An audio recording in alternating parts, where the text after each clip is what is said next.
So, our today's session is the psychological benefit of writing. Psychological benefit यहाँ पे हम जो बात कर रहे हैं वो साइकोलॉजिकल, वैसे तो बहुत सारे अदर बेनिफिट्स भी है राइटिंग के, but what are the psychological benefit? Psychological benefit का मतलब होता है कि हमारे अंदर जो मीन्स हमारे जो मानसिक स्थिति है उसको क्या बेनिफिट होता है वो यहाँ पे हमें समझना है, ठीक है। बिकॉज राइटिंग जो है वो एक आर्ट है जिसको बोलते हैं क्रिएटिव राइटिंग। अगर आप हमारा इतिहास देखोगे, राइट, महाभारत है, रामायण है, एक लिटरेचर, ठीक है, जो एकदम कितना ज़बरदस्त उसके अंदर जो मिस राइटअप हुआ है, जो स्टोरी हुई है, जिस तरह से उन्होंने वो पूरा एक्सप्लेनेशन दिया है, ठीक है, जो छंद अलंकार जो अलग अलग होते हैं उनके नियम के अनुसार वो किस हिसाब से उन्होंने पूरी स्टोरी को एक अच्छे वे डिस्क्राइब किया है, ठीक है। तो ये उस टाइम नहीं कंप्यूटर थे, कुछ नहीं था, but still they wrote, okay, और उन्होंने इतना अच्छे से लिखा कि आज भी वो उतने ही फेमस है, राइट। आफ्टर 5-10,000 ईयर्स वो स्टिल उतना ही इम्पैक्टफुल है। क्यों? हमने तो देखा नहीं ना, क्रिएटर को देखा नहीं हमने तो कि ये किसने लिखा है, हमने उनको सुना भी नहीं है, बट हम किस हिसाब से उनको समझ रहे हैं, उनके जो उन्होंने जो लिखा हुआ है, उनकी जो लिखावट है, उनके थ्रू मीन्स वो एक टूल की तरह हम हमारे लिए वो यूज़फुल है और उसको समझ के हम उनको समझ रहे हैं, यस और नो। और आज उसका इम्पैक्ट देखिए आप, आफ्टर मैनी ईयर्स, ठीक है, वो स्टिल उतना ही इम्पैक्टफुल है और लोगों की लाइफ चेंज कर रहा है। वो जो लिटरेचर है, वो जो स्टोरीज़ है, वो इतनी पावरफुल है, ठीक है, कि एक वो पढ़ने के बाद या तो एटलीस्ट उसका कुछ पार्ट समझने के बाद काफ़ी लोगों के लाइफ में एटलीस्ट सोचने में बदलाव आ सकते हैं, यस और नो। एंड दैट्स वाई ये साइकोलॉजिकल बेनिफिट हमें समझना पड़ेगा।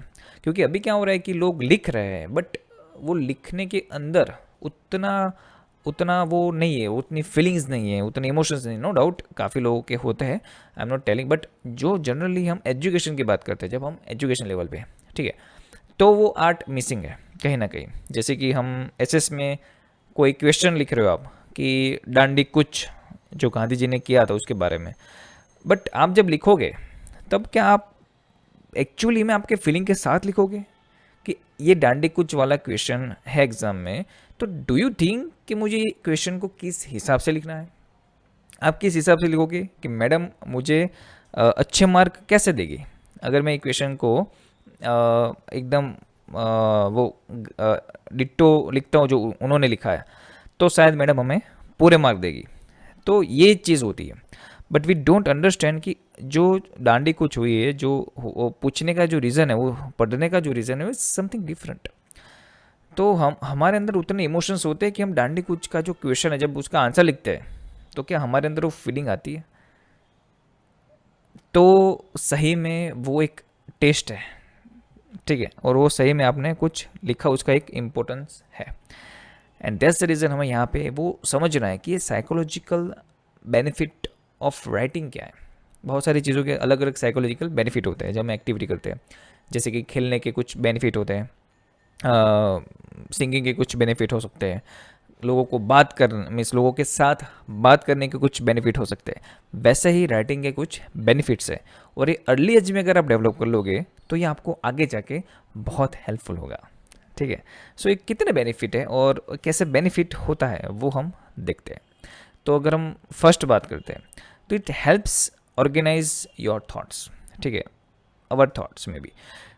तो it helps organise our thoughts, यानी कि हमारे माइंड के अंदर पूरे दिन में बहुत सारे थॉट्स आते हैं, ठीक है। काफ़ी टेंशन होता है, काफ़ी मे बी क्वेश्चंस होते हैं, क्यूरियोसिटी होती है, कोई प्रॉब्लम होता है, कोई चीज़ के बारे में डिस्कस करना होता है। तो ऐसे बहुत सारे प्लानिंग में भी चल रहे हैं हमारे माइंड में, बट काफ़ी मीन्स थोड़ा टाइम जाता है और हम वो भूल जाते हैं। बट अगर हमारी राइटिंग प्रैक्टिस है, अगर हम डे टू डे एक राइटिंग के लिए एक डायरी बनाते हैं, तो वहाँ पे अगर जब हम हमारे थॉट्स लिखते हैं कि आज मैंने ये करने का सोचा है, okay very good, but after some time आप भूल जाते हो। वाई? बिकॉज और भी माइंड में बहुत सारी रिस्पॉन्सिबिलिटीज़ आती है, और भी बहुत सारे थॉट्स आते हैं। आप मूवी देखते हो, सॉन्ग्स देखते हो, ट्रेलर्स देखते हो नए नए, इंस्टाग्राम है, सोशल मीडिया है, आपके पेरेंट्स कुछ आपको जवाबदारी देंगे, स्कूल में से आप कुछ पढ़ रहे हो, तो बहुत सारी इन्फॉर्मेशन आपके माइंड में आ रही है, राइट। और ये सब के बीच में आपको आपका डेवलपमेंट करना है, यानी कि ये सारी चीज़ों को आपको एक टूल बनाना है, और ये टूल के थ्रू आपको आगे बढ़ना है। एंड दैट्स वाई कि आपको ये एक स्किल है जो आपको चाहिए। तो it helps okay to organise our thoughts. तो ये हमारे जो थॉट्स है जो अलग अलग आ रहा है उसको एक ऑर्गेनाइज एक सीक्वेंस में लाने के लिए हेल्प करता है। जब हम राइटिंग करते हैं तब कि आपका कुछ गोल है शायद, या तो आपको कुछ करना है, बट अब वो आपको थॉट्स आए ऐसा कुछ, बट अगर आप थॉट्स लिखते हो फिर आपको पता चलेगा कि हाँ, इसको मुझे इस हिसाब से करूँगा तो ये मेरे गोल तक मैं पहुँचूँगा, राइट। तो जब वो राइटिंग में होगा, लिखा हुआ होता है ना, तो हमें अच्छा दिखता है। इन रिटर्न हमें पता चलता है एग्जैक्टली में कि हम क्या समझ रहे हैं, हमें क्या चाहिए, ठीक है, हमारे माइंड को वो कौन सी डिमांड कर रहा है अच्छे होने के लिए, मीन्स अच्छे डेवलपमेंट के लिए, तो वो आपको समझ में आएगा।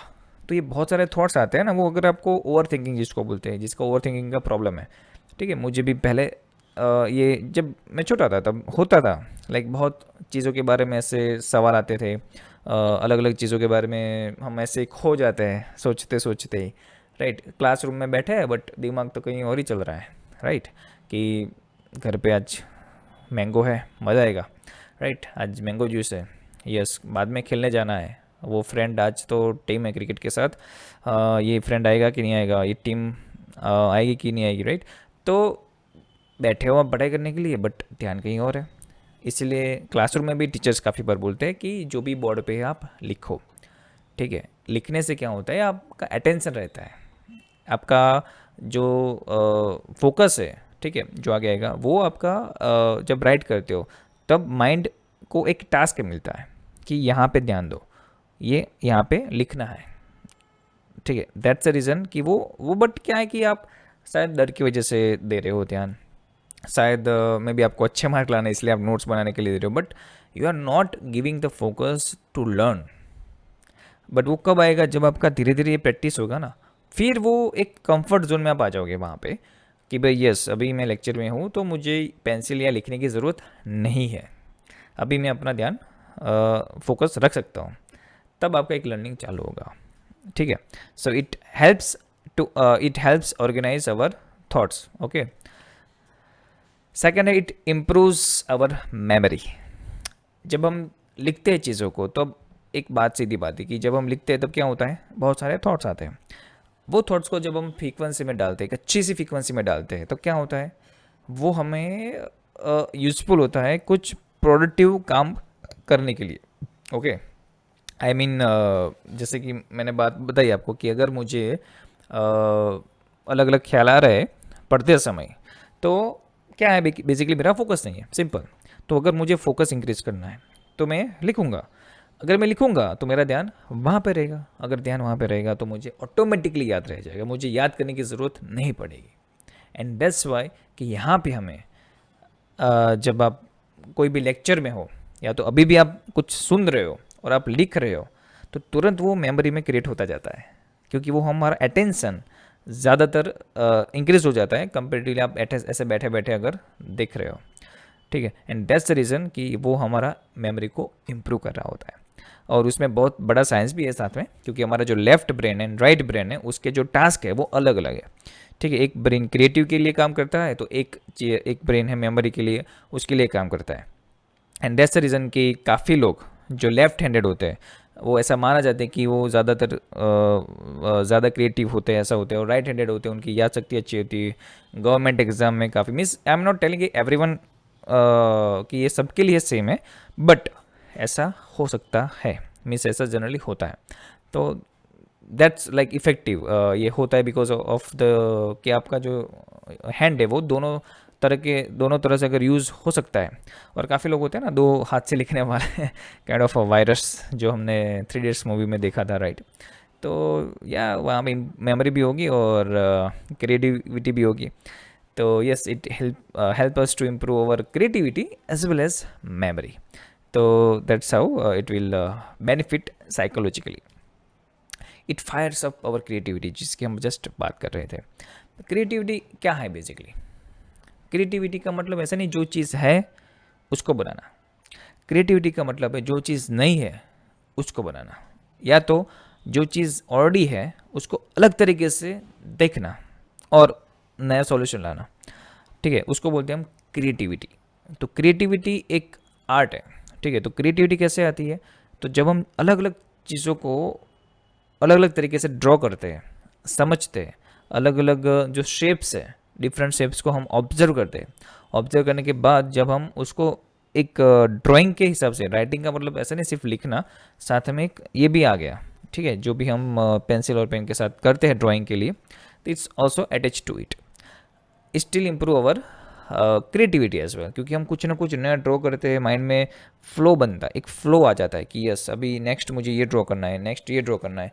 तो जब वो फ्लो क्रिएट होता है ना, तब ऑटोमेटिकली, और आपको भी ऐसा लगता है जब आप पेन और पेपर लेके बैठते हो, राइटिंग करते हो, तो काफ़ी बार माइंड में से बहुत सारे थॉट्स आते हैं कि हाँ इसके बाद मुझे ये लिखना है, इसके बाद ये लिखना है, ये रह ना जाए. होता है कि नहीं? वाई? बिकॉज वो माइंड आपको हेल्प करता है बाहर लाने के लिए, आपके थॉट्स को एक बाहर लाने का ये टूल है, एक आर्ट है. एंड दैट्स वाई जो क्रिएटिव पीपल होते हैं ना, वो ऑलवेज देखना कुछ ना कुछ लिखते रहते हैं.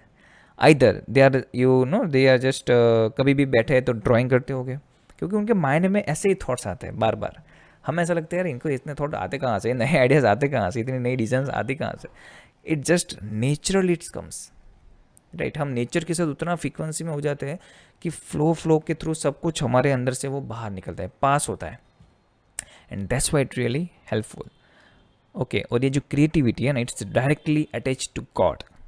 यस, क्योंकि ये जो आर्ट है, जो नई नई चीज़ें आ रही है, वो कहाँ से आ रही है, वो वे कौन सा है, वो कौन दे रहा है हमें. ठीक है, तो वो भी है यहाँ पे हमें समझना है. Alright, then it helps you to better stay focus, जिसकी हम आगे भी बात कर रहे थे. ओके, और फोकस कैसे रहते हैं वो भी हमने थोड़ा समझा, बट थोड़ा उसको और अच्छे से समझते हैं. सी, जब आप लिखते हो चीज़ों को, मीन्स नोट्स बनाते हो, क्वेश्चन आंसर लिखते हो, तो हम क्या करते हैं पता है? लिखते हैं एज ए होमवर्क दिया है कि भाई ये, तो हम छापते हैं. हम सोचते नहीं कि ये क्या लिख रहे हैं. हम उसको सिर्फ छाप देते हैं कि ऐसे ये मैडम ने होमवर्क दिया है, ये फ्रेंड का फुल स्केप ले लिया और उसकी नोटबुक ले ली और उसको हमने छाप दिया, ख़त्म.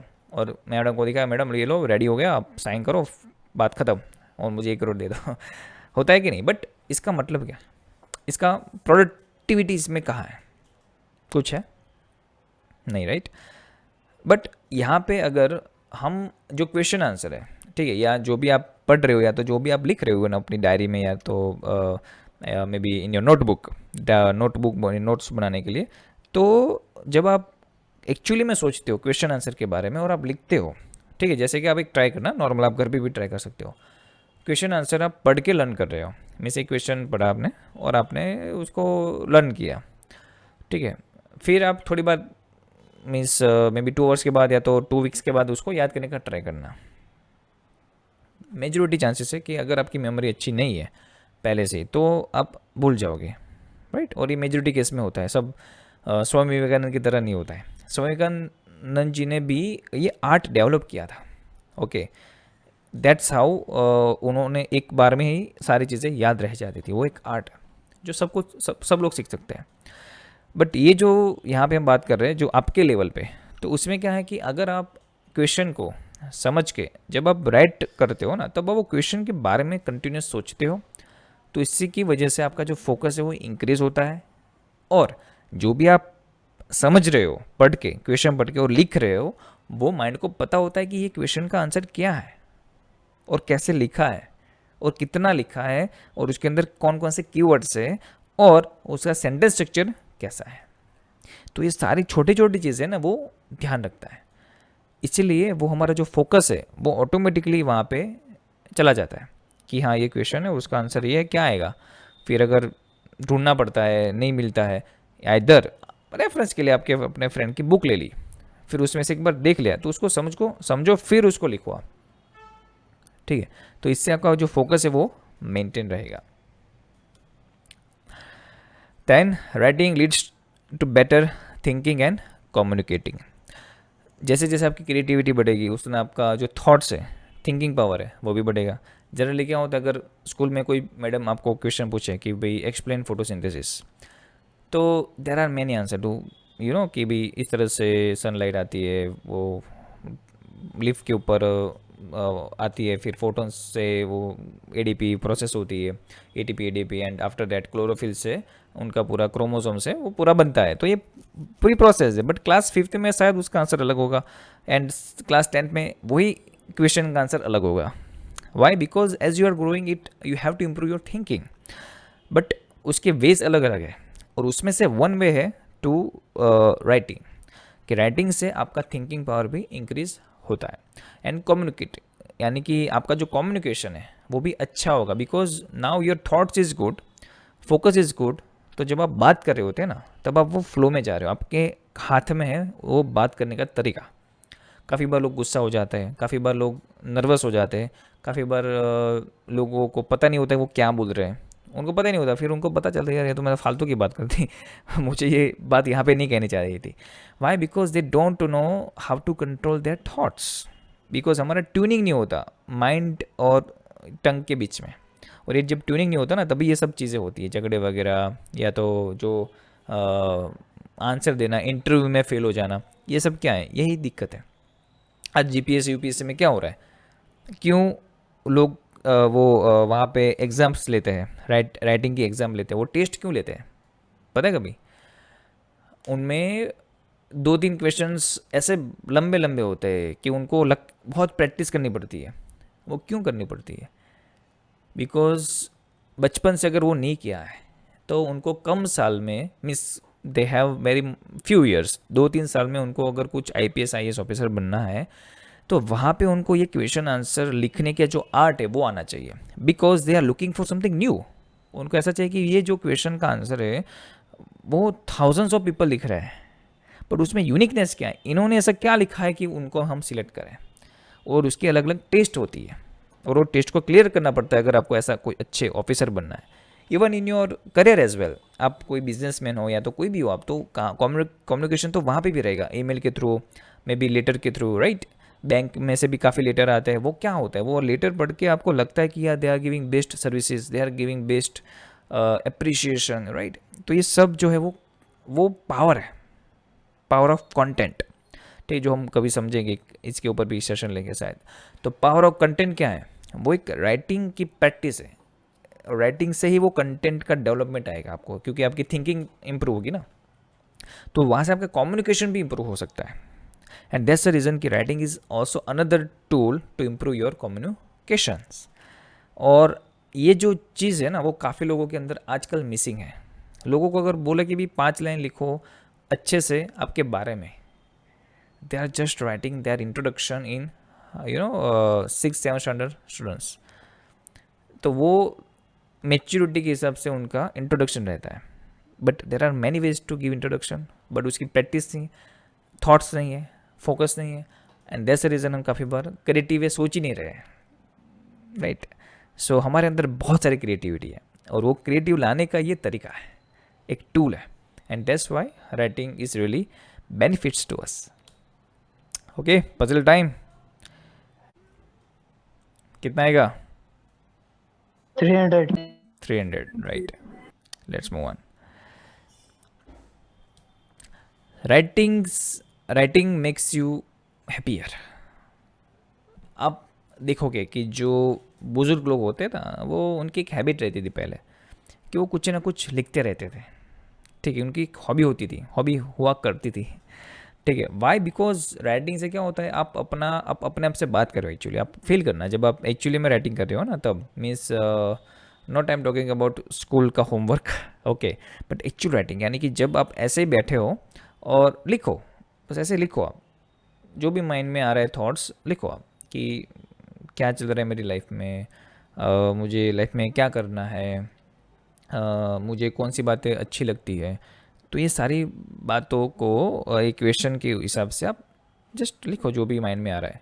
यू विल सी के आपको कितनी खुशी मिलती है, एक इंटरनल, एक अंदर से एक प्लेजर मिलता है कि यस, मज़ा आ गया आज तो, बिकॉज वो अंदर से आई हुई चीज़ है जो आपको ही पता है, ठीक है। यू आर फील लाइक कि मुझे मज़ा आ रहा है, बस लिखते जाओ लिखते जाओ लिखते जाओ, और वहाँ से आपका हॉबी चालू होता है।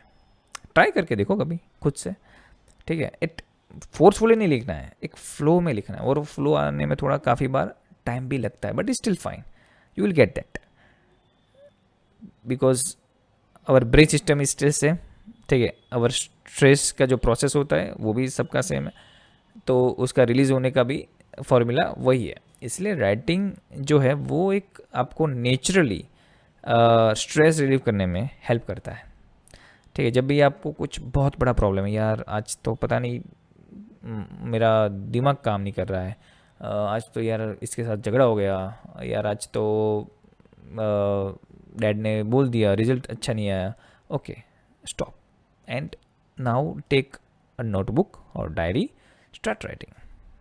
क्या मिस्टेक हुई मेरी, मेरा सबसे अच्छा इंश्योरेंस कौन सा है लाइफ में, मेरी सबसे अच्छी टूर कौन सी है, मेरे डैडी मेरे फेवरेट क्यों हैं। तो ऐसे कोई भी टॉपिक लेके लिखो बस, फिर देखो मैजिक कैसे होता है।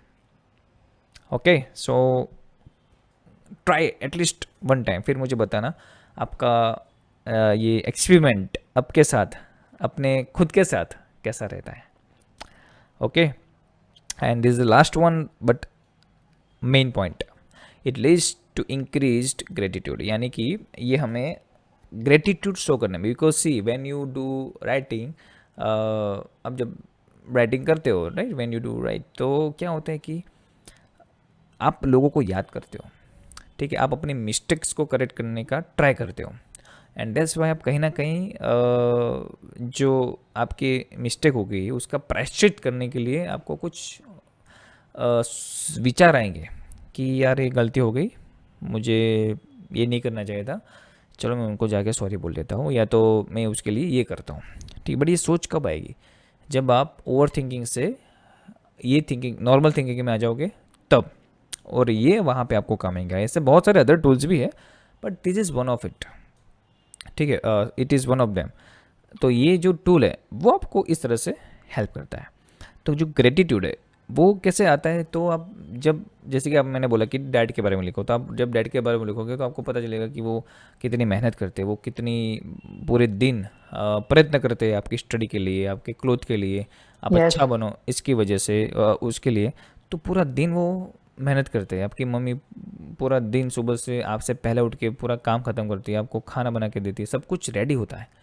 तो mom dad are really doing great work, but क्या हमें कभी टाइम मिला उनको अप्रिशिएशन करने का, हमें कभी टाइम मिला उनको ग्रेटिट्यूड शो करने का, राइट। बट जब हम लिखते हैं बैठे बैठे, चलो लिखते हैं आज अपनी मॉम के बारे में या तो डैड के बारे में, तो आपको पता चलेगा कि यार जितना लिखो उतना कम है, यस और no.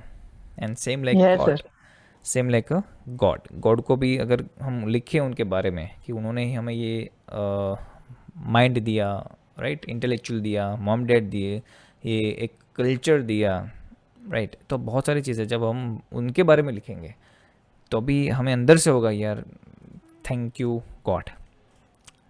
And that's why writing करना मीन्स ये हैबिट होना, it's really really important, right. तो इससे क्या होता है कि हमारा जो ग्रेटिट्यूड का जो वे है वो इम्प्रूव होता है, और हम समझते हैं धीरे धीरे चीज़ों को, रिस्पॉन्सिबिलिटी को। फिर हमें काफ़ी बार आफ्टर सम टाइम वो लिखने की हैबिट मीन्स जो वो उतना डिटेल में लिखने की ज़रूरत नहीं पड़ती, हम जस्ट पॉइंट में भी लिख लेते हैं, बट हम उतने मैच्योर हो जाते हैं कि हाँ हमें अभी लिखने की भी ज़रूरत नहीं होती काफ़ी बार, बट हम नेचुरली लोगों को मीन्स ये इतना वो हो जाते हैं नेचुरल प्रोसेस हमारा कि हम अगर किसी ने भी कोई भी हेल्प कर दी ना, तो हम उनको पूरी पूरी हमारी लाइफ याद रखते हैं वो होने के बाद। और उसका मेन रीज़न क्या है, प्रैक्टिस प्रैक्टिस प्रैक्टिस, ओके। और ये प्रैक्टिस से हमारी मैच्योरिटी को इंक्रीज करना है, हमारी जो थिंकिंग है, जिस लेवल पे हम सोच रहे हैं और जिस लेवल पे हमें पहुंचना है, वो वहाँ पे हमें ये राइटिंग के थ्रू हमें हेल्प मिलेगी। तो नेक्स्ट टाइम हम डिटेल में जानेंगे कि एक्चुअली में राइटिंग में क्या करना है, कैसे करना है, बिकॉज बेनिफिट तो समझ लिया, मीन्स इंपॉर्टेंस समझ लिया कि क्यों करना है, बट कैसे करना है, हाउ, वो भी हम नेक्स्ट टाइम समझेंगे। Alright, so until that enjoy the rest of the day, Bye everyone. See you on the next Tuesday Bye, next Tuesday sir. at 7 p.m. Thank you. Yeah.